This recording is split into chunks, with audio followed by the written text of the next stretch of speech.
Olá, pessoal. Vamos dar continuidade aqui às nossas aulas aqui acerca do estudo do Tribunal do Júri, certo? O procedimento do Tribunal do Júri.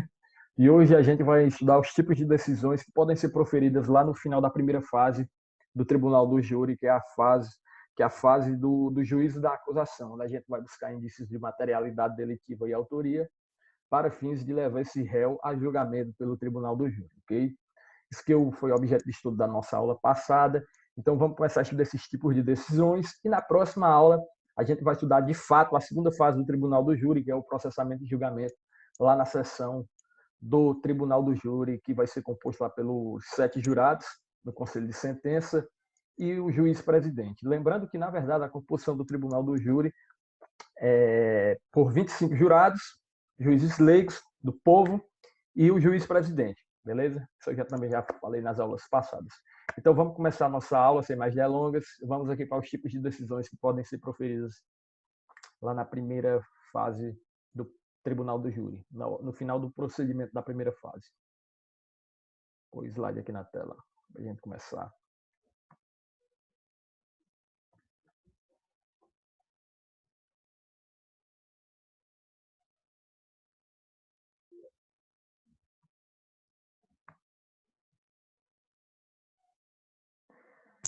Vamos lá, pessoal.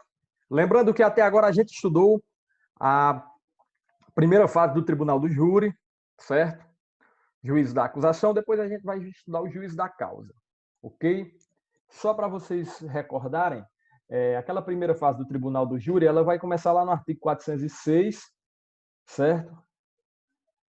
E vai até as alegações finais com previsão lá no artigo 403, parágrafo 3º, que a gente vai pegar de forma subsidiária no procedimento ordinário, certo?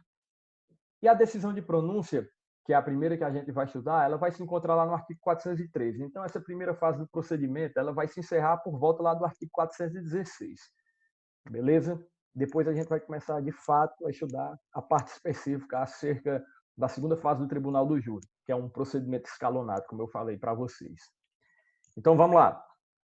Professor, o que seria essas decisões que podem ser proferidas na primeira fase do Tribunal do Júri? É o seguinte: existe a possibilidade do juiz mandar o réu para o Tribunal do Júri, que através da decisão de pronúncia, está lá no artigo 413 do Código de Processo Penal, vamos falar de forma específica sobre ela. Há a possibilidade do juiz impronunciar o réu, com base no artigo 414. Há também a possibilidade de ocorrer a desclassificação em crime não doloso contra a vida, com previsão lá no artigo 419, e também a possibilidade da absolvição sumária. A absolvição sumária, pessoal, com exceção das outras três, pronúncia, impronúncia e desclassificação, ela pode ser, como é que eu posso dizer para vocês? Ela pode ser efetuada pelo juiz, aplicada pelo juiz, ainda lá no início do procedimento, antes mesmo de sequer ter tido algum tipo de audiência. Por quê, professor? Porque o réu, quando ele apresenta sua defesa, logicamente que lá na resposta escrita à acusação, o meu pedido, certo? O meu pedido que eu vou fazer lá vai ser a absolvição do réu. E não vai ser a absolvição com base lá no artigo 386 do Código Penal. A gente vai usar o 386 do Código de Processo Penal, na verdade, quando a gente estiver estudando, certo? Lá a sentença em si, ou seja, aquela sentença final que vai ser proferida no final do processo. Então, a gente vai pedir a condenação, aliás, a gente vai pedir a absolvição com base no 386 quando nós estivermos fazendo nossas alegações finais, ok? Então, assim, a absolvição sumária é um pedido que a gente tem que efetuar dentro da nossa peça de defesa, lá na resposta escrita à acusação. Já cansei de falar isso para vocês. E lá na OAB, se cair uma resposta escrita à acusação, pode ter certeza que uma das teses é a absolvição sumária. Você vai procurar em qual vai se enquadrar lá nas regras do artigo 397. Lembrando que aqui, a absolvição sumária tem previsão legal com base no artigo 415 do CPP. Contudo, nada impede que eu vá buscar alguma das hipóteses previstas lá no artigo 397. Lembrando que são basicamente as mesmas hipóteses. A exceção é que lá no rol do artigo 397 tem algumas hipóteses a mais. Mas a doutrina e jurisprudência entende que eu posso buscar minha fundamentação lá no 397. Porque lá fala-se, inclusive, de absolvição sumária em si. salvo engano, aqui no artigo 415, não fala de forma específica acerca da absolvição sumária. Entende-se que é absolvição sumária, mas não tem expresso o termo absolvição sumária, conforme consta lá no artigo 397. Beleza? Deixa eu só conferir aqui o artigo 415 para a gente tirar essa dúvida.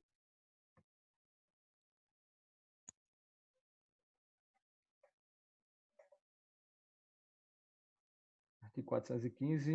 O juiz fundamentadamente absolverá desde logo o acusado quando, aí tem várias hipóteses, provada a inexistência do fato, provado não ser o autor ou participe do fato, o fato não constitui infração penal e demonstrada causa de isenção de pena ou de exclusão do crime. Beleza?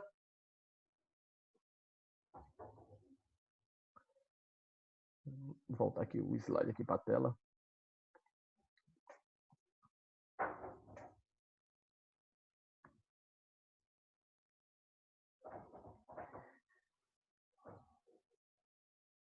Então é isso, pessoal. Essas decisões a gente vai estudar agora, que é a pronúncia, a impronúncia, a desclassificação e a absolvição sumária. Só antecipando para vocês, a pronúncia, por ela não ser uma decisão definitiva, por quê, professor? Porque é apenas a decisão que vai mandar o réu para julgamento lá no tribunal do júri. Então, ela não é definitiva, certo? O réu ainda vai ser processado e julgado de fato. Aliás, vai ser julgado de fato lá pelo Conselho de Sentença. Então, nós entendemos, a doutrina de jurisprudência entende que não é uma decisão definitiva e, portanto, o recurso cabível é recurso em sentido estrito. Então, veja bem, pessoal, se cair lá na OAB de vocês, certo? Qual o recurso cabível acerca da pronúncia, quando o réu é pronunciado ao tribunal do júri? O recurso que vocês vão fazer lá na peça de vocês é o recurso em sentido estrito, lá com base no artigo 413 do CPP, ok? Professor, e se for um caso de impronúncia, a impronúncia é aquela decisão definitiva em que não vai mandar o réu para o tribunal do júri, o processo vai acabar por ali. Entre aspas, o réu vai ser absolvido. Logo, nós teremos uma decisão definitiva cujo recurso cabível é a apelação, certo? E a decisão de desclassificação, também por não ser uma decisão definitiva, já que não ocorreu de fato o julgamento do mérito, ele vai ser julgado por outro juiz, beleza? Então, o recurso cabível também é recurso em sentido estrito. A absolvição sumária, como é decisão definitiva, o recurso cabível será a apelação, lá no artigo 415, que trata acerca da absolvição sumária. Beleza? Então, vamos dar continuidade aqui no nosso estudo e vamos estudar de fato o que é que significa cada tipo de decisão dessas. Vamos lá. Primeiro, como eu disse para vocês, a pronúncia é a decisão que vai mandar o réu ao tribunal do júri. Logo, só será remetido a júri o réu pronunciado. Beleza? Isso é uma coisa lógica, de fato, que a gente tem que ter conhecimento que sempre que o réu for pronunciado, ele está lá no tribunal do júri. Foi mandado para o tribunal do júri. Certo? Das decisões de pronúncia e desclassificação, cabe recurso em sentido estrito, artigo 581 do CPP, eu acabei de falar sobre isso. E das decisões de pronúncia e absolvição sumária, caberá apelação, lá nos artigos 416 e 493 do CPP. No artigo 416 trata da apelação, certo? No caso quando a gente estiver tratando acerca da decisão de impronúncia. Certo? Vamos continuar. Deixa eu só procurar aqui. Próximo slide. Vamos lá. Da pronúncia. Professor, então, diga aí de fato o que é que vai ser essa pronúncia. Está lá no artigo 413 do CPP. O juiz, fundamentadamente, pronunciará o acusado se convencido da materialidade do fato e da existência de indícios suficientes de autoria ou de participação. É uma decisão processual de conteúdo declaratório em que o juiz entende admissível a acusação, encaminhando o processo para julgamento pelo tribunal do júri, em virtude de estar presente prova da existência do fato, materialidade de indícios de autoria. Então, veja só, pessoal, a sentença de pronúncia não necessariamente é uma sentença, é uma decisão que está de fato condenando o réu. Por quê, professor? Porque se fosse isso, a gente estaria antecipando a decisão lá do tribunal do júri na segunda fase. Essa decisão de pronúncia, ela não pode dizer que o réu é o culpado em si, certo? ela apenas vai analisar o contexto no que diz respeito à possibilidade de materialidade do crime e indícios de autoria, certo? Então, vai se resumir basicamente a isso. Por quê, professor? Ora, se o juiz está dizendo que, considerando que há indícios de autoria e materialidade delitiva, certo? Entendo, com base nas provas colhidas na instrução processual, que de fato o réu cometeu o crime no dia tal, na hora tal, e tal, tal, tal. Então, vejam bem, se o juiz fizer isso, ele está de fato condenando o réu, ele está fazendo um pré-julgamento do que vai ser decidido lá pelo tribunal do júri. Então, pessoal, a gente tem que ter muito cuidado, o juiz tem que ter muito cuidado lá na decisão lá da sentença de pronúncia, tanto é que cabe recurso em sentido distrito demais, homem, acerca de decisão de pronúncia, por coisa que às vezes há o extrapolamento, no sentido de que o juiz julgou a mais, ele falou mais do que deveria acerca lá na questão quando ele vai levar o réu ao tribunal do júri, quando ele vai pronunciar de fato o réu. Então, se atentem, artigo 413 CPP, o juiz, fundamentadamente, pronunciará o acusado se convencido da materialidade do fato e da existência de indícios suficientes de autoria ou de participação. É uma decisão processual de conteúdo declaratório, em que o juiz entende admissível a acusação, encaminhando o processo para julgamento pelo tribunal do júri, em virtude de estar presente prova da existência do fato e de indícios de autoria. A pronúncia ela é tão peculiar, pessoal, que existe um dispositivo no CPP, não me recordo qual artigo, posteriormente, lá na segunda fase, eu vou falar, que ele veda, certo, qualquer referência feita lá na sessão do tribunal do júri acerca da decisão de pronúncia. Ou seja, lá no tribunal do júri, eu não posso pegar a decisão de pronúncia e ler ela para os jurados, beleza? Eu não posso fazer referência à decisão de pronúncia. Por quê? Porque, como eu falei para vocês, a decisão de pronúncia ela não pode ter esse caráter de pré-julgamento. Ela tem que reconhecer apenas os indícios de materialidade delitiva e autoria. Então, a gente tem que ter muito cuidado na análise da pronúncia, certo? Inclusive, esse dispositivo é muito importante. Pode acontecer de que lá no meio do julgamento, a defesa ou a acusação vá lá na pronúncia e lê alguma coisa e diz, ó, tá aqui. Até o próprio juiz lá que mandou esse réu para o tribunal do júri fez isso. Então, pessoal, muito cuidado que não há possibilidade. Não, o código veda referências acerca da decisão de pronúncia lá no julgamento, da segunda fase. Beleza? Tranquilo? Vamos para frente. Tá, o parágrafo primeiro vai dizer o seguinte: a fundamentação da pronúncia limitar-se-á, vejam bem, limitar-se-á à indicação de materialidade do fato e da existência de indícios suficientes de autoria ou de participação, devendo o juiz declarar o dispositivo legal em que julgar em curso o acusado e especificar as circunstâncias qualificadoras e as causas de aumento de pena. Então, vejam bem, lá o juiz ele vai reconhecer os indícios de materialidade delitiva e os indícios de materialidade delitiva e autoria e vai atribuir os artigos em que o réu está em curso, inclusive incluindo circunstâncias qualificadoras e causas de aumento de pena, se houver. Por que, professor, isso? Porque lá no tribunal do júri, certo? Quando o Ministério Público for fazer sua acusação, ele vai, de fato, argumentar as qualificadoras que já estão presentes lá na sentença de pronúncia, bem como ele vai alegar mais alguma que entender necessário durante o decorrer da sessão do tribunal do júri, inclusive devem ser quisitadas. O juiz tem que estar atento a isso, certo? A gente vai tratar de fato isso lá na segunda fase do tribunal do júri, mas vamos continuar aqui. Se o crime for afiançável, o juiz arbitrará o valor da fiança para concessão ou manutenção da liberdade provisória. Então, a possibilidade de concessão da fiança, lá na decisão da pronúncia, ou manutenção de liberdade provisória, e por aí vai. Ele pode decidir acerca disso. O juiz decidirá motivadamente, no caso de manutenção, revogação ou substituição da prisão ou medida restritiva de liberdade anteriormente decretada, e tratando-se de acusado solto, sobre a necessidade de decretação da prisão ou imposição de qualquer das medidas preventivas no título 11 do livro 1 deste Código. Então, o que acontece, pessoal? Lá na decisão de pronúncia, o réu ele pode decretar uma prisão preventiva, certo? Ele pode informar acerca da aplicação de alguma medida de segurança, se for necessário. Ele pode falar acerca de uma revogação de uma substituição da prisão. revogar uma prisão preventiva, por exemplo, beleza? Ele pode também conceder fiança,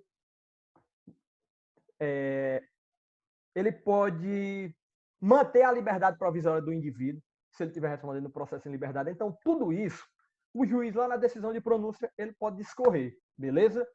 Então, vejam bem, uma decisão que requer muitas especificidades e também tem que ter, como é que eu posso dizer para vocês? Ela tem um leque muito amplo acerca do que se pode ser estabelecido dentro dessa própria decisão, a exemplo do que acontece com a decretação de uma prisão preventiva ou de uma revogação de uma preventiva, decretação de medida de segurança, arbitramento de valor de fiança e por aí vai, beleza? Então, se atentem a essa questão da decisão de pronúncia. E aí, pronúncia, professor? Eu sei que a pronúncia é o que vai mandar o réu para o tribunal do júri. Ora, se a pronúncia busca indícios de materialidade delitiva e autoria, a impronúncia, pelo contrário, é quando o juiz não se convence da existência de indícios de materialidade delitiva e de autoria, certo?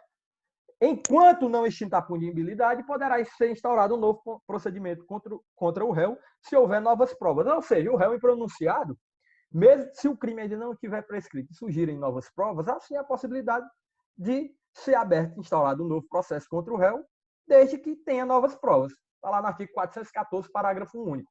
Mas lembrem-se que a impronúncia, diferentemente da pronúncia, é quando o juiz não se convence da existência do crime ou da autoria. Então, vamos ler aqui a definição que eu coloquei para vocês acerca da decisão de impronúncia. É uma decisão processual de conteúdo terminativo, no qual o juiz entende que é inadmissível que a acusação seja encaminhada para julgamento pelo júri, em virtude de não existir prova da existência do fato ou indícios de autoria. Então, pessoal, só entrando aqui na questão do mérito, veja bem, se não há indícios de materialidade delitiva ou de autoria, essa ação sequer deveria ter sido recebida pelo juiz. Mas, já que foi recebida, então, como não foi constatada durante a instrução processual, o réu tem que ser o quê? Absolvido. Ele não pode ir a julgamento pelo tribunal do júri, sendo que não há indícios de materialidade delitiva ou autoria. Pode haver a possibilidade de um indúbio pro réu, há uma dúvida acerca da autoria. Ninguém sabe se realmente aquele crime aconteceu. Então, tudo isso, o juiz pode pronunciar determinado réu que esteja respondendo a um crime doloso contra a vida nesse sentido. Ok? Então, a decisão de pronúncia é isso, ela tem um conteúdo terminativo, por isso que seu recurso cabível é a apelação. Ok? Vamos para frente. Está lá no artigo 414. Olha o que o artigo 414 vai dizer. Não se convencendo da materialidade do fato ou da existência de indícios suficientes de autoria ou de participação, o juiz, fundamentadamente, impronunciará o acusado. E o parágrafo único vai dizer o seguinte: enquanto não ocorrer a extinção da punibilidade, poderá ser formulada nova denúncia ou queixa se houver prova nova. Então, vejam bem, tudo aquilo que eu falei acerca da materialidade delitiva e de autoria, se o juiz não se convencer, impronuncia. Se surgirem novas provas, poderá ser instaurado um novo processo sem problema nenhum. Tudo isso conforme artigo 414, parágrafo único. Artigo 414, caput e parágrafo único. Beleza? Tranquilo? Vamos para frente. E a absolvição sumária, professor? A absolvição sumária a gente estudou lá no procedimento ordinário, caiu questão na prova. Eu avisei para vocês, eu disse até assim, quem avisa, amigo é. Aprendam o artigo 397 que vai estar na prova de vocês. E estava. Teve uma questão lá de absolvição sumária. Vamos lá. A absolvição sumária é a decisão do juiz togado no qual ele absolve o réu acusado da prática de um crime contra a vida em razão de estar plenamente comprovada a existência de uma causa excludente da ilicitude ou da culpabilidade, ou provada a inexistência do fato e provado não ser ele o autor ou participe do fato. Então, vejam bem. Aqui, na absolvição sumária do artigo 415, a gente tem 4 hipóteses. Quais são? A existência de causa excludente da ilicitude, certo? Ou da culpabilidade, a inexistência do fato e está provado ser o réu não ser o autor ou participe do fato. Beleza? Vejam bem que, se você analisar o artigo 415, ele tem um rol menor de possibilidades do que consta lá no 397. Então, a absolvição sumária ela vai ser essa medida excepcional, pois ela vai subtrair a competência constitucional do júri popular. Nesse caso, o juiz vai ser absolvido de cara pelo magistrado após a apresentação da peça de defesa, beleza? E sequer esse réu vai a julgamento pelo tribunal do júri. Aqui, como é decisão terminativa, o recurso cabível será a apelação. O juiz fundamentalmente absolverá desde logo o acusado. Está lá, inciso 1, provada a inexistência do fato. Inciso 2, provado não ser ele autor ou participe do fato. O fato não constitui infração penal e demonstrada a causa de isenção de pena ou exclusão do crime. Vejam bem, vai dizer o parágrafo único. Não se aplica o disposto no inciso 4 deste caput, o disposto no inciso 4 do caput deste artigo ao caso de inimputabilidade prevista no caput do artigo 26 do Código Penal, salvo quando esta for a única tese defensiva. Então, vejam bem, pessoal, se a gente observar agora o artigo 397, deixa eu só colocar aqui, 397, deixa eu abrir aqui o código para vocês.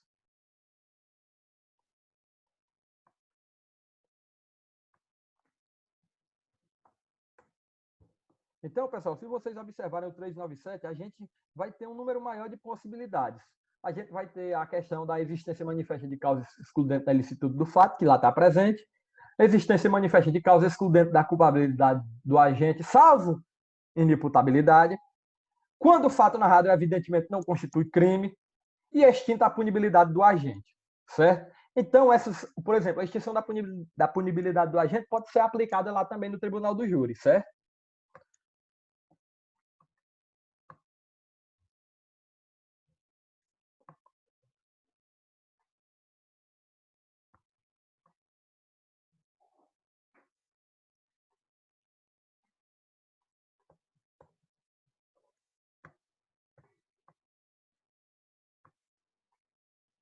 Vou voltar aqui para o slide, que deu um probleminha.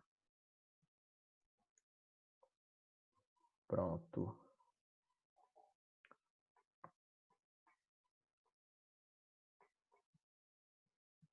Pronto.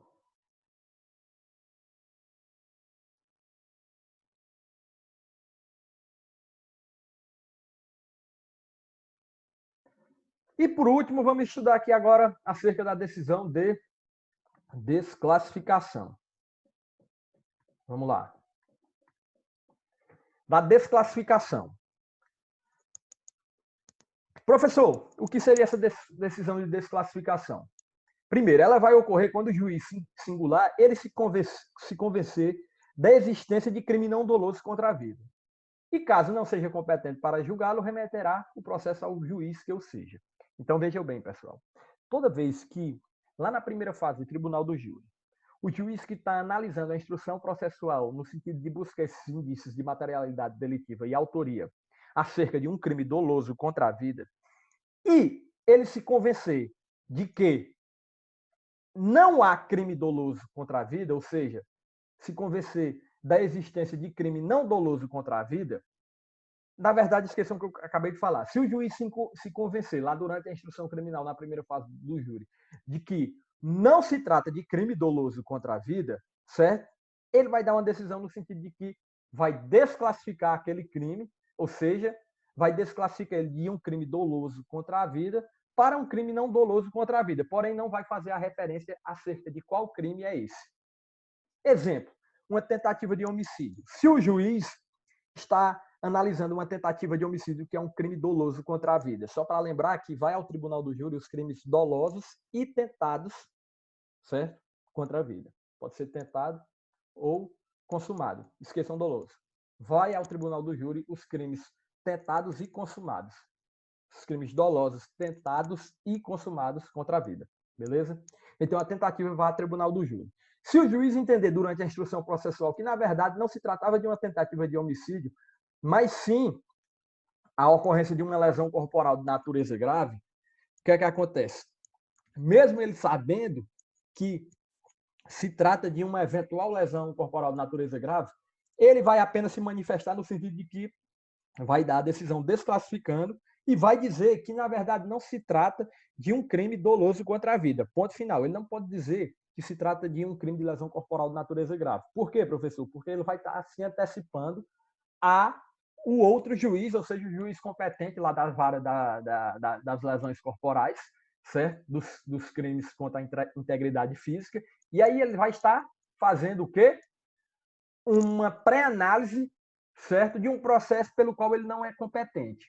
Então, ele está julgando, aliás, fazendo uma pré-análise de um processo que, na verdade, ele não vai ter competência para fazer isso. Então, quem deve analisar e, de fato, dizer qual o crime é o juiz competente, beleza? No caso, seria eu lá da vara criminal relativo aos crimes contra a integridade física. Artigo 419 vai dizer o seguinte: quando o juiz se convencer em discordância com a acusação da existência de crime diverso dos referidos no parágrafo 1º do artigo 74 deste Código, ou seja, dos crimes dolosos contra a vida, e não for competente para julgamento, remeterá os autos ao juiz, que ou seja, remetidos os autos do processo a outro juiz, à disposição deste ficará o acusado preso. Então, pessoal, sempre que o juiz se convencer de que não se trata de crime doloso contra a vida, ele vai dar essa decisão desclassificando, certo? Vai dizer que, na verdade, se convenceu de que a existência do crime não se trata de crime doloso contra a vida e, portanto, remeterá o processo ao juiz que seja competente. Beleza? Tranquilo quanto à decisão de desclassificação. E aí, só em relação ao recurso, como a decisão de desclassificação ela não é uma decisão definitiva, porque o réu ainda vai ser julgado, certo? O recurso cabível vai ser o recurso em sentido estrito. Tranquilo?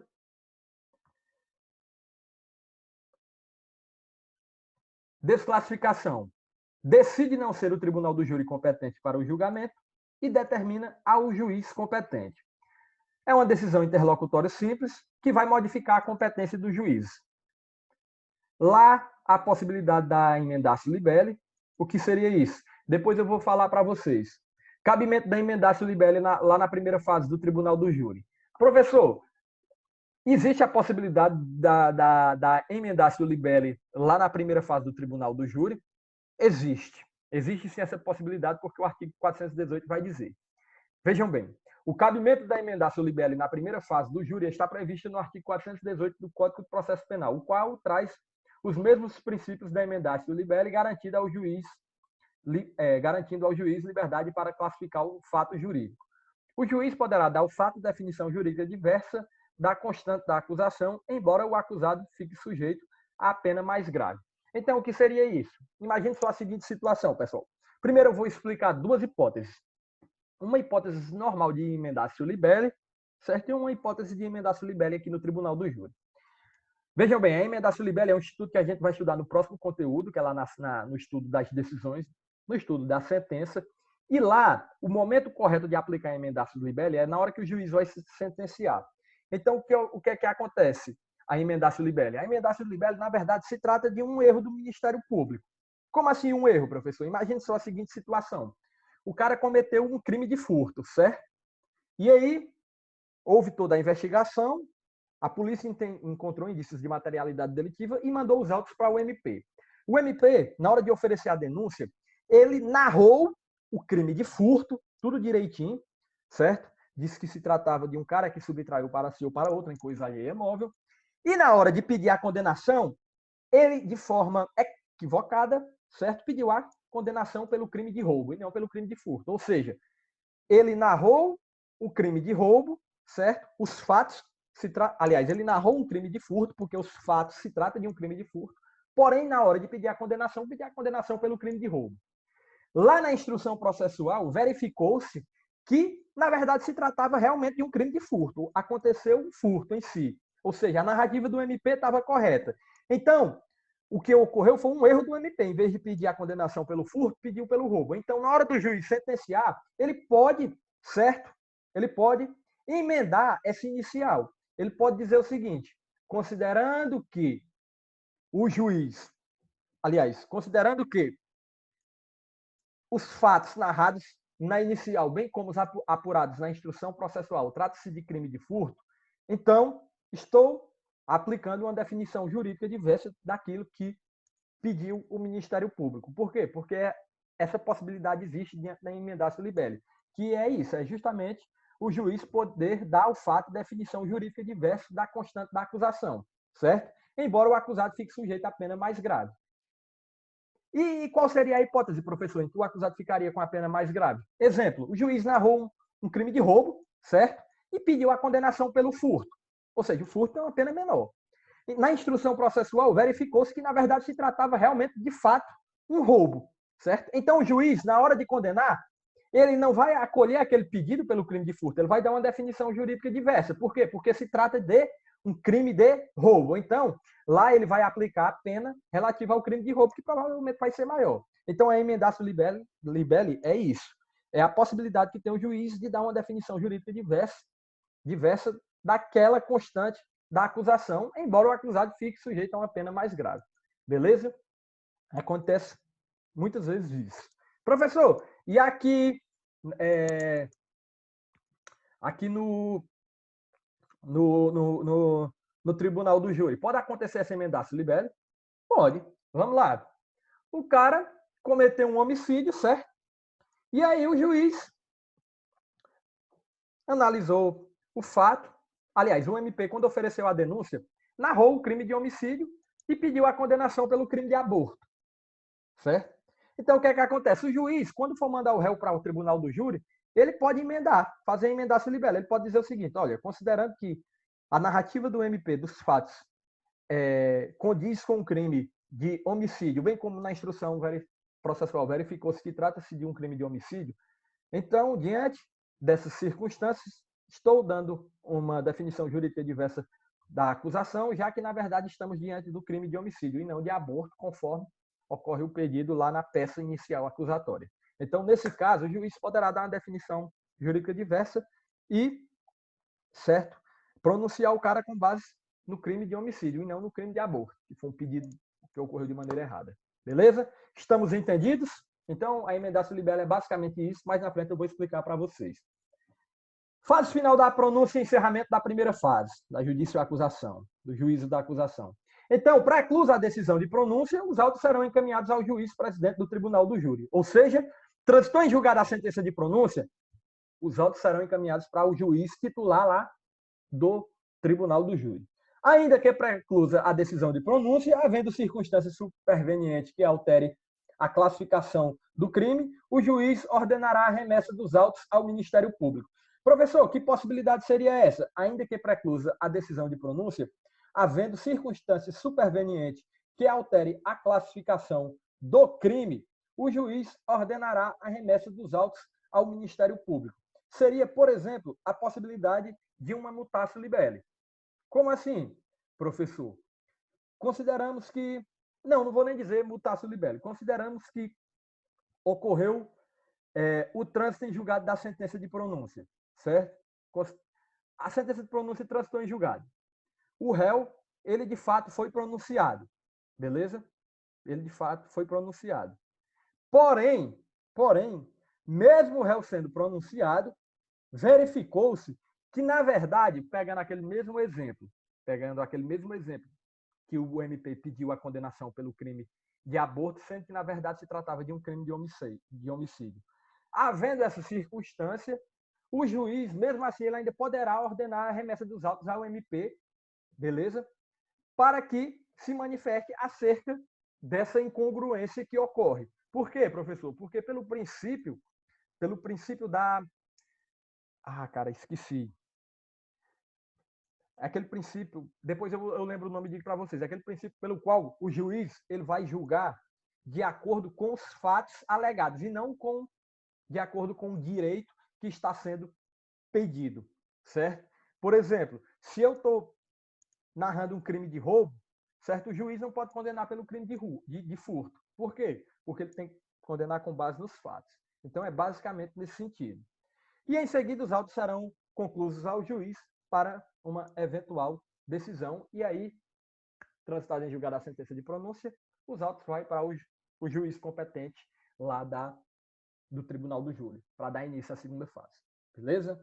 Então, pessoal, a segunda fase do tribunal do júri vai ser objeto para as próximas aulas. Eu vou encerrar a aula por aqui e espero que vocês tenham compreendido aqui essa questão das decisões aqui na primeira fase do tribunal do júri e até a próxima aula, quando a gente começar o estudo lá da segunda fase, que é o julgamento de fato em plenário pelo Tribunal do Júri. Ok? Então, obrigado a todos e até a próxima aula.